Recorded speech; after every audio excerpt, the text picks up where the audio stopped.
Agrobank hamkorligida Namangan viloyati Kosonsoy tumani Ravot MF'da 124-sonli konturda amalga oshirilmoqda.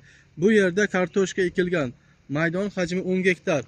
Uzunligi 428 ga 316, bo'yiga eniga 280 ga 270 metrni tashkil etadi. Bu yerda ekinlar zamonaviy usullar bilan parvarishlanmoqda.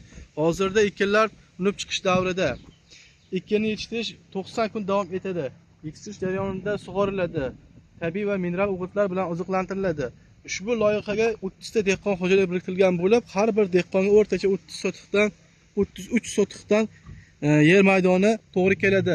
Loyihani samarali amalga oshirish uchun lider tadbirkor Agrocentr KXK ishlab chiqarish kooperativi biriktirilgan. Ushbu loyiha bo'yicha har bir gektardan 25 tonna, jami 10 gektardan 250 tonna hosil olish rejalashtirilgan. Mazkur ekin yig'ishtirib olingandan so'ng ikkinchi ekinga ham yuqori daromadli ekin turlari ekish orqali yer egalarining daromadini yanada oshirib boriladi.